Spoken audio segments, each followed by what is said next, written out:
नमस्कार। GK GS मंथन channel में आपका स्वागत है। मैं पप्पू सर। आज करंट अफेयर्स यानी समसामयिक घटनाओं से संबंधित महत्वपूर्ण 25 प्रश्न अक्टूबर महीने का प्रस्तुत किया जा रहा है। पहला प्रश्न है, देश में बहुआयामी निर्धनता के संबंध में एक ताज़ा रिपोर्ट किसके द्वारा जुलाई 2023 में जारी की गई? ए वित्त आयोग, बी विधि आयोग, सी नीति आयोग, डी राष्ट्रीय सांख्यिकी कार्यालय। तो इसका सही उत्तर है सी नीति आयोग। NITI यानी national institutional for transforming India के द्वारा देश में बहुआयामी निर्धनता रिपोर्ट जुलाई 2023 ईस्वी में जारी की गई है। दूसरा प्रश्न है, बहुआयामी निर्धनता पर उपर्युक्त रिपोर्ट में 2019-2021 में देश में कितने प्रतिशत जनसंख्या बहुआयामी दृष्टि से निर्धन बताई गई है? ए 10%, बी 15%, सी 20%, डी 25%। तो इसका सही उत्तर है बी 15%। नीति आयोग ने अपनी 2019-2021 के बहुआयामी निर्धनता रिपोर्ट जो जारी किया, उसमें देश की कुल जनसंख्या का 15% निर्धन यानी गरीबी रेखा से नीचे बताई गई है। प्रश्न संख्या 3 है, भारतीय नौसेना के लिए 5 फ्लीट सपोर्ट शिप्स के निर्माण के लिए देश के ही निम्नलिखित में से किस कंपनी के साथ अनुबंध रक्षा मंत्रालय द्वारा अगस्त 23 में किया गया? A Hindustan shipyard limited, B Larsen and ट्रूबो, C Mazagon dock shipbuilders, D Garden Reach shipbuilders. तो इसका सही उत्तर है A Hindustan shipyard limited. Hindustan shipyard limited भारत सरकार की एक कंपनी है और इसी के साथ जो है एक अनुबंध रक्षा मंत्रालय यानी भारतीय नौसेना ने किया। प्रश्न संख्या 4 है, नीति आयोग के निर्यात तैयारी सूचकांक यानी एक्सपोर्ट प्रिफरेंस इंडेक्स EPI 2022 की दृष्टि से किस राज्य को निर्यात तैयारी मामले में शीर्ष स्थान प्रदान किया गया है? ए हरियाणा, बी गुजरात, सी कर्नाटक, डी तमिलनाडु। जिसका सही उत्तर है डी तमिलनाडु। तमिलनाडु राज्य निर्यात के मामले में देश में शीर्ष स्थान पर है और ये नीति आयोग की निर्यात तैयारी सूचकांक में जारी किया गया। प्रश्न संख्या 5 है, निम्न में से किसे सार्वजनिक क्षेत्र की कोल इंडिया लिमिटेड का चेयरमैन जुलाई 2023 में नियुक्त किया गया? ए PM प्रसाद, बी शांतनु राय, सी बी बीरा रेड्डी, डी परमिंदर चोपड़ा। जिसका सही उत्तर है ए PM प्रसाद। कोल इंडिया लिमिटेड यानी CIL भारत सरकार की एक महारत्न कंपनी है और इस महारत्न कंपनी के चेयरमैन यानी अध्यक्ष PM प्रसाद बनाए गए। प्रश्न संख्या 6 है, ICRA क्या है?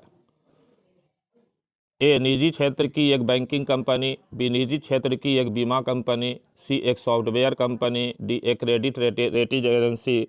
इसका सही उत्तर है डी एक क्रेडिट रेटिंग एजेंसी। प्रश्न संख्या 7 है, चालू वित्तीय वर्ष 2023-2024 में भारतीय अर्थव्यवस्था में वृद्धि कितने प्रतिशत रहने का RBI यानी रिजर्व बैंक ऑफ इंडिया का ताज़ा अगस्त 2023 का पूर्वानुमान है? ए 5.5%, बी 6%, सी 6.5%, डी 7%। तो इसका सही उत्तर है सी 6.5%। RBI ने अपनी ताज़ा रिपोर्ट जो अगस्त 2023 में जारी किया है, उसमें चालू वित्तीय वर्ष 2023-2024 में भारतीय अर्थव्यवस्था में जो वृद्धि दर है वो 6.5% रहने का अनुमान व्यक्त किया गया है। प्रश्न संख्या 8 है, अगस्त 2023 में मौद्रिक नीति की 2023-2024 की तीसरी द्वैमासिक समीक्षा में रेपो दर में कितने प्रतिशत की वृद्धि RBI ने किया है? ए 0.25%, बी 0.40%, सी 0.75%, डी कोई वृद्धि नहीं। इसका सही उत्तर है डी कोई वृद्धि नहीं किया गया है। RBI ने अपनी मौद्रिक नीति जिसकी द्विमासिक समीक्षा अगस्त महीना में किया, उसमें रेपो दर में कोई वृद्धि नहीं किया गया है, पूर्ववत रेपो दर को ही बनाए रखा गया है। रेपो दर मतलब रीपरचेजिंग रेट। प्रश्न संख्या 9 है, प्रधानमंत्री जनधन योजना के कितने वर्ष अगस्त 2023 में पूरे हुए? ए 3, बी 6, सी 9, डी 12। इसका सही उत्तर है सी 9 वर्ष। अगस्त 2023 ईस्वी में जनधन योजना के 9 वर्ष पूरे हुए। प्रधानमंत्री नरेंद्र मोदी के द्वारा जनधन योजना को प्रारंभ किया गया था। प्रश्न संख्या 10 है, बाजार पूंजीकरण यानी एम कैप मार्केट कैपिटल की दृष्टि से भारत की सबसे बड़ी कंपनी अगस्त 2023 में कौन सी थी? A Reliance Industries Limited, B HDFC bank, C Tata steel, D L&T। इसका सही उत्तर है ए रिलायंस इंडस्ट्रीज लिमिटेड। 2023 ईस्वी में बाजार कैपिटल यानी मार्केट कैपिटल की दृष्टि से देश की सबसे बड़ी कंपनी रिलायंस इंडस्ट्रीज लिमिटेड है, जिसके चेयरमैन CEO मुकेश अंबानी है। प्रश्न संख्या 11 है, निम्नलिखित में कौन सा कार्ड ऑब्लिक नंबर भारतीय विशिष्ट पहचान प्राधिकरण यानी UIDAI द्वारा जारी किया गया है? ए आधार, बी पैन, सी मतदाता पहचान पत्र, डी उपर्युक्त में से कोई नहीं। तो इसका सही उत्तर है ए आधार। आधार कार्ड को भारतीय विशिष्ट पहचान प्राधिकरण यानी UIDAI के द्वारा जारी किया जाता है। प्रश्न संख्या 12 है, निम्नलिखित में से किसकी नियुक्ति भारतीय विशिष्ट पहचान प्राधिकरण के अंशकालिक अध्यक्ष के रूप में अगस्त 23 में की गई है? ए अजय भल्ला, बी नीलकंठ मिश्र, सी परमिंदर चोपड़ा, डी आनंद महेंद्रा। तो इसका सही उत्तर है बी नीलकंठ मिश्र। UIDAI के अंशकालिक अध्यक्ष के रूप में नीलकंठ मिश्र की नियुक्ति हुई है। प्रश्न संख्या 13 है, पद्म विभूषण से सम्मानित प्रसिद्ध सांख्यिकीविद यानी स्टैटिस्टिशियन डॉक्टर CR राव, जिनका 102 वर्ष की आयु में निधन अगस्त 2023 में हो गया, ने किस देश की नागरिकता ली हुई थी? A Japan, B France, C Britain, D America. इसका सही उत्तर है डी अमेरिका की नागरिकता डॉक्टर CR राव को प्राप्त थी और अमेरिका में ही इनकी 102 वर्ष की आयु में मृत्यु हो गई। प्रश्न संख्या 14 है, बॉलीवुड स्टार अक्षय कुमार, जिन्हें भारत की नागरिकता अगस्त 2023 में पुनः प्राप्त हुई है, इससे पूर्व किस देश के नागरिक थे? ए ब्रिटेन, बी सूरीनाम, सी गुयाना, डी कनाडा। इसका सही उत्तर है डी कनाडा। बॉलीवुड स्टार यानी बॉलीवुड के सफल अभिनेता अक्षय कुमार कनाडा के नागरिक थे, जिनको अगस्त 2023 ईस्वी में भारत की नागरिकता प्रदान की गई है। प्रश्न संख्या 15 है, निम्नलिखित में से किस दिन को भारत में राष्ट्रीय हथकरघा दिवस यानी नेशनल हैंडीक्राफ्ट डे के रूप में मनाया जाता है? ए 1 अगस्त, बी 7 अगस्त, सी 17 अगस्त, डी 21 अगस्त। इसका सही उत्तर है बी 7 अगस्त को भारत में प्रतिवर्ष राष्ट्रीय हथकरघा दिवस नेशनल हैंडीक्राफ्ट डे मनाया जाता है। प्रश्न संख्या 16 है, निम्नलिखित में से किस दिन को भारतीय स्टेट बैंक SBI के स्थापना दिवस के रूप में मनाया जाता है? ए 1 जुलाई, बी 1 अगस्त, सी 1 सितंबर, डी 1 अक्टूबर। इसका सही उत्तर है ए 1 जुलाई। भारतीय स्टेट बैंक का स्थापना 1 जुलाई को मनाया जाता है। भारतीय स्टेट बैंक 1955 ईस्वी में अस्तित्व में आया। 1955 ईस्वी के पहले भारतीय स्टेट बैंक जो है का अस्तित्व नहीं था। इंपीरियल बैंक ऑफ इंडिया के नाम से ये बैंक स्थापित था और imperial bank of India he SBI के रूप में 1955 ईस्वी में स्थापित हुआ। प्रश्न संख्या 17 है, निम्नलिखित में कौन सा दिन भारतीय जीवन बीमा निगम LIC के स्थापना दिवस के रूप में मनाया जाता है? ए 1 जुलाई, बी 1 अगस्त, सी 1 सितंबर, डी 1 अक्टूबर। तो इसका सही उत्तर है सी 1 सितंबर। 1 सितंबर 1956 ईस्वी को भारतीय जीवन बीमा निगम की स्थापना हुई थी और 1956 में ही भारत सरकार ने इसका राष्ट्रीयकरण कर दिया था, life insurance corporation of India का।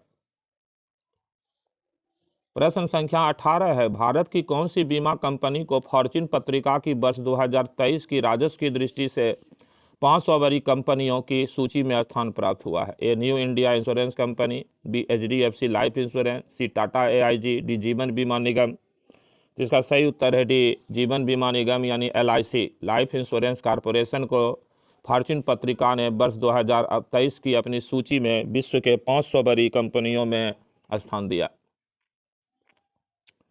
प्रश्न संख्या 19 है, भारत के निम्नलिखित में से किस बैंक को फॉर्च्यून पत्रिका की राजस्व की दृष्टि से वर्ष 2023 की 500 बड़ी कंपनियों को सूची में स्थान प्राप्त हुआ है। ये Bharatiya state bank, B Punjab national bank, C HDFC bank, D ICICI bank. तो इसका सही उत्तर है भारतीय स्टेट बैंक, यानी कि state bank of India SBI को फॉर्च्यून पत्रिका, अमेरिका की पत्रिका है फॉर्च्यून, इन्होंने वर्ष 2023 की सूची में 500 बड़ी कंपनियों में स्थान दिया है।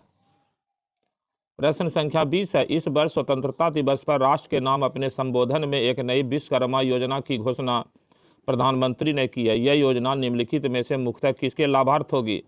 ए रेहड़ी पटरी वाले खुदरा विक्रेता, बी बढ़ई लोहार आदि कारीगर, सी डेयरी उत्पादक, डी मछुआरे। जिसका सही उत्तर है बी बढ़ई लोहार आदि कारीगर। जो विश्वकर्मा योजना की घोषणा प्रधानमंत्री ने की है, इसमें जो लाभार्थी होंगे, जो इसका लाभ प्राप्त कर सकेंगे, वो शिल्पकार, दस्तकार होंगे, कारीगर होंगे, जिसमें बढ़ई होंगे, लोहार होंगे, कारीगर होंगे, जितने भी शिल्पी वर्ग में हैं, मिस्त्री वर्ग में हैं, ये सभी विश्वकर्मा योजना के लाभार्थी होंगे। प्रश्न संख्या 21 है, निम्नलिखित में से किस योजना को वित्तीय समावेशन पर राष्ट्रीय मिशन के रूप में जाना जाता है? ए प्रधानमंत्री जनधन योजना, बी उज्ज्वला योजना, सी आयुष्मान योजना, डी उपर्युक्त सभी। इसका सही उत्तर है प्रधानमंत्री जनधन योजना। प्रधानमंत्री जनधन योजना राष्ट्रीय मिशन के रूप में जाना जाता है। प्रश्न संख्या 22 है, घरेलू हवाई यात्राओं के लिए निम्नलिखित में से किस कंपनी का मार्केट शेयर सर्वाधिक है? A Air India, B SpiceJet, C IndiGo, D Vistara. जिसका सही उत्तर है सी इंडिगो। भारत की घरेलू विमानन कंपनी इंडिगो की मार्केट शेयर सर्वाधिक है। प्रश्न संख्या 23 है, राजस्व की दृष्टि से विश्व की 500 बड़ी कंपनियों की फॉर्च्यून पत्रिका की वर्ष 2023 की सूची में शीर्ष स्थान किस कंपनी का है? ए एप्पल अमेरिका की कंपनी, बी अमेजॉन अमेरिका की कंपनी, सी स्टेट ग्रिड चीन की कंपनी, डी वॉलमार्ट अमेरिका की कंपनी। इसका सही उत्तर है डी वॉलमार्ट अमेरिका की कंपनी। अमेरिका की यह रिटेल मार्केट की कंपनी है वॉलमार्ट। इसके मालिक CEO वॉरेन बफेट हैं और इसी वॉलमार्ट अमेरिकी कंपनी को फॉर्च्यून पत्रिका 500 की सूची में 2023 में शीर्ष स्थान प्रदान किया गया है। प्रश्न संख्या 24 है, ब्रिक्स BRICS विश्व की 5 बड़ी विकासशील अर्थव्यवस्थाओं का समूह है। इस समूह में कितने नए सदस्य 1 जनवरी 2023 में शामिल किए गए? A 2, B 3, C 5, D 6। इसका सही उत्तर है डी 6 सदस्य। ब्रिक्स 5 देशों का संगठन था। B for Brazil, R for Russia, I for India, C for चीन, S फॉर साउथ अफ्रीका। इसमें 1 जनवरी 2024 से 6 नए देश शामिल हो जाएंगे। और प्रश्न संख्या 25 है, इसरो यानी इंडियन स्पेस रिसर्च ऑर्गेनाइजेशन की व्यावसायिक शाखा न्यू स्पेस इंडिया लिमिटेड द्वारा किए गए एक व्यावसायिक अनुबंध के तहत किस देश के 7 उपग्रहों का प्रक्षेपण इसरो द्वारा जुलाई 2023 में किया गया? ए इंडोनेशिया, बी सिंगापुर, सी दक्षिण कोरिया, डी अमेरिका। इसका सही उत्तर है बी सिंगापुर। सिंगापुर के 7 उपग्रहों का प्रक्षेपण जुलाई 2023 ईस्वी में इंडियन स्पेस रिसर्च ऑर्गेनाइजेशन के द्वारा किया गया है। इस वीडियो में इतना है। तब तक के लिए जय हिंद, जय भारत, नमस्कार।